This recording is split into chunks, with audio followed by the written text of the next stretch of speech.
মাফিয়াতন্ত্র, গডফাদারতন্ত্র, স্বৈরতন্ত্র, পরিবারতন্ত্র, এই সব কিছুকে বাংলাদেশ থেকে উচ্ছেদ করতে হবে। পর্যটন শিল্পের জন্য কক্সবাজার বিখ্যাত, কিন্তু এই পর্যটন শিল্পকে আমরা যথাযথ মর্যাদা দিতে পারি নাই। আমরা কক্সবাজারের মানুষকে সাথে নিয়ে এই পর্যটন শিল্প গড়ে তুলতে পারি নাই। পর্যটন শিল্পের নামে এখানে লুটপাট, উচ্ছেদ হয়েছে।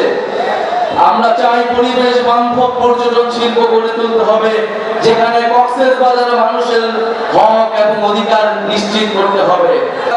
নতুন কোন গডফাদারের আবির্ভাব হতে দেব না।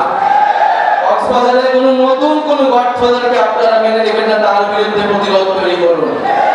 প্রিয় সংগ্রামী বন্ধুগণ, মাফিয়াতন্ত্র, গডফাদারতন্ত্র, স্বৈরতন্ত্র, পরিবারতন্ত্র, এই সব কিছুকে বাংলাদেশ থেকে উচ্ছেদ করতে হবে। জনগণের বাংলাদেশ, গণতান্ত্রিক বাংলাদেশ প্রতিষ্ঠা করতে হবে।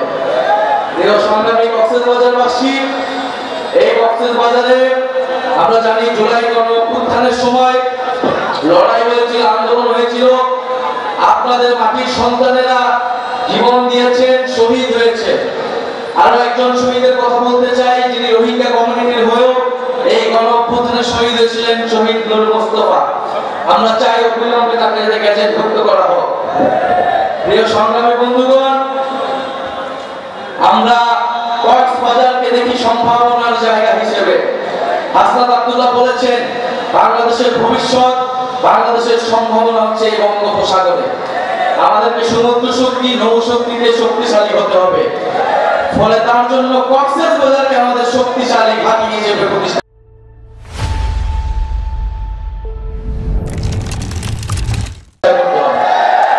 পুরো কক্সবাজারকে, পুরো বাংলাদেশটা বিশ্বের বুকে এক মডেল হিসেবে প্রতিষ্ঠা করতে হবে। আমরা সেই কক্সবাজার দেখতে চাই। প্রিয় বন্ধুগণ, জাতীয় নাগরিক পার্টি আপনাদের সেই নতুন, সেই কক্সবাজারের জন্য, সেই সম্ভাবনাময় কক্সবাজার প্রতিষ্ঠার জন্য লড়াই করবে, কাজ করবে। আমরা একটা নতুন বাংলাদেশ, নতুন কক্সবাজার আপনাদেরকে উপহার দিতে চাই, এবং সেজন্য আপনাদেরকে আমাদের সাথে থাকার আমরা আহ্বান জানাই। কক্সবাজারবাসী আমাদের সাথে থাকবে, জাতীয় নাগরিক পার্টির সাথে থাকবে। আমি জানি আপনারা থাকবেন, যে কোনটা কোনো অভ্যুত্থানের মধ্যে ছিলেন। পরিশেষে আরেকটা কথা বলতে চাই, কক্সবাজারের জনগণ, পুরো বাংলাদেশের জনগণ সংস্কারের জন্য অপেক্ষা করছে। আমরা বলেছি জুলাই মাসের মধ্যে জুলাই ঘোষণাপত্র এবং জুলাই সনদ হতে হবে। কে পিয়ার বুঝে, কে পিয়ার বুঝে না, এর জন্য সংস্কার আটকে থাকবে না। কারণ আমরা জানি জনগণ সংস্কার বুঝে, জনগণ সংস্কার চায়। ফলে অবশ্যই উচ্চ কক্ষে পিয়ার হতে হবে। নির্বাচন কমিশন, দুদক সহ গুরুত্বপূর্ণ রাষ্ট্রীয় প্রতিষ্ঠানে নিরপেক্ষভাবে নিয়োগের জন্য কমিটি, সাংবিধানিক কমিটি তৈরি করতে হবে। এই দুইটা সংস্কার প্রস্তাবনা ঐক্যমত হলেই জুলাই সনদটি তৈরি হয়ে যায়। আমরা আহ্বান জানাবো, জনগণের দিকে তাকিয়ে, বাংলাদেশের দিকে তাকিয়ে আমরা সকল দল যাতে সংস্কারের পক্ষে ঐক্যমত পোষণ করি। কারণ এই সংস্কার কোন দলের পক্ষে নয়, কোন দলের বিপক্ষে নয়, এটা বাংলাদেশের পক্ষে, জনগণের পক্ষে। প্রিয় সংগ্রামী বন্ধুগণ, 3 আগস্ট শহীদ মিনারে আমরা জড়ো হচ্ছি।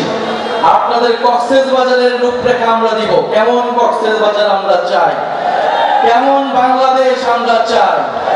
আর জুলাই ঘোষণাপত্র, জুলাই সনদ আমরা অবশ্যই আদায় করে ছাড়বো ইনশাআল্লাহ।